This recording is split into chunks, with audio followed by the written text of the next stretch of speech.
Hello दोस्तों, हमारे YouTube channel में आपका स्वागत है। आइए आज हम बात करने जा रहे हैं एक ऐसे चमत्कारी मंदिर की जहां बिना रक्त बहाए बलि दी जाती है। जी हाँ, आपने सही सुना, हम बात करने जा रहे हैं बलि की। आज हम आपको एक ऐसे मंदिर के बारे में बताएंगे जहां बलि देने के बाद भी रक्त नहीं बहता है। हम बात कर रहे हैं मां मुंडेश्वरी मंदिर की, जो बिहार में स्थित है। तो इस मंदिर के बारे में जानने से पहले हम इसके इतिहास को जानते हैं। मां मुंडेश्वरी को लेकर कहा जाता है कि यहाँ लगभग 1900 सालों से लगातार पूजा होते आ रही है।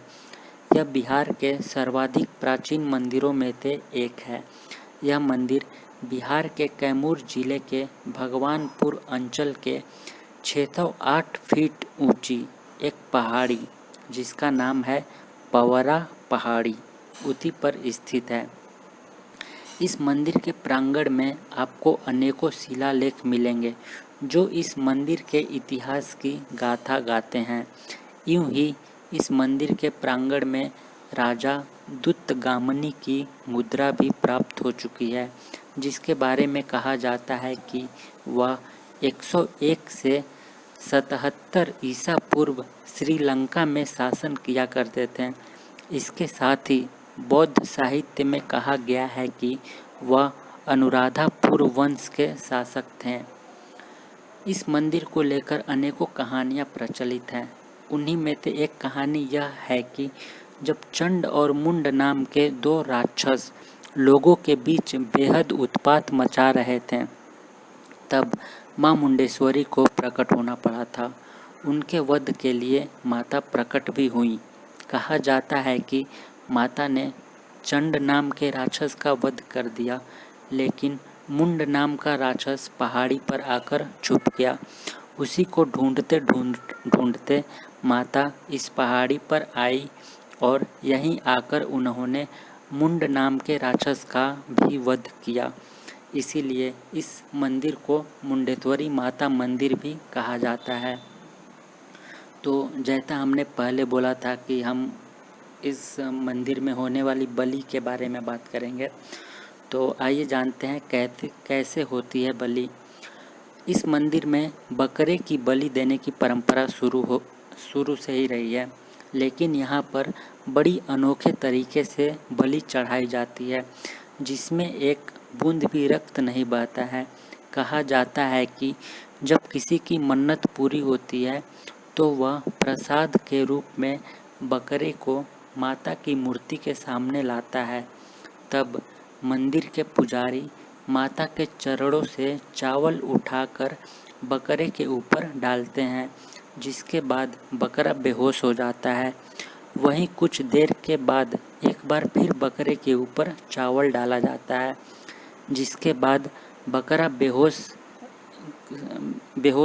के बाद होश में आ जाता है और उसे आज़ाद कर बलि स्वीकार कर ली जाती है। इससे यह संदेश दिया जाता है कि माता रक्त की प्यासी नहीं है और जीवों पर दया करना माता का स्वभाव है। तो अब हम इस मंदिर की बनावट के बारे में भी जानेंगे। जैसा कि इतिहासकार बताते आ रहे हैं, इस मंदिर का निर्माण 108वीं ईस्वी में किया गया था। इस मंदिर का निर्माण शक शासन काल में हुआ था। मंदिर के प्रांगण में लगे शिलालेख, जिन पर ब्राह्मी लिपि में संदेश अंकित है, उसके आधार पर यह कहा जाता है कि यह शक शासन काल का मंदिर है, क्योंकि शक शासन काल में ही ब्राह्मी लिपि का प्रयोग किया जाता है। यूं ही यह मंदिर अष्टकार रूप में बना हुआ है। मंदिर के गर्भगृह के बीचों बीच चौमुखी शिवलिंग की स्थापना की गई है और कोने में माता मुंडेश्वरी की मूर्ति लगाई गई है। माता की मूर्ति बाराही देवी के रूप में स्थापित की गई है, जिनमें महिषासुर उनके वाहन बने हैं। बता दें कि इस मंदिर की 97 मूर्तियों को, जो कि बेहद दुर्लभ हैं, उन्हें पटना के संग्रहालय में रखा गया है। इसके पीछे सबसे महत्वपूर्ण कारण यह है कि इन मूर्तियों की सुरक्षा। इसके साथ ही मंदिर की 3 मूर्तियों को कोलकाता के संग्रहालय में भी सुरक्षित रखा गया है। तो हम बात करने जा रहे हैं आप माता मुंडेश्वरी मंदिर दर्शन करने के लिए कैसे पहुँचेंगे। माता मुंडेश्वरी के दर्शन के लिए आपको सबसे पहले बिहार के कैमूर ज़िले में पहुंचना होगा, और अगर आप रेल मार्ग से आ रहे हैं तो मुंडेश्वरी कैमूर ज़िले से सबसे नज़दीकी रेलवे स्टेशन भभुआ है। यहाँ से मंदिर की दूरी 25 किलोमीटर के आसपास है। आप हवाई मार्ग से आना चाहते हैं तो नज़दीकी एयरपोर्ट वाराणसी है, और यहाँ से 80 किलोमीटर की दूरी रोड के द्वारा तय कर आसानी से पहुँच सकते हैं। तो दोस्तों, कैसी लगी आज की हमारी पोस्ट, और लाइक, सब्सक्राइब एंड शेयर करना ना भूलें। धन्यवाद दोस्तों।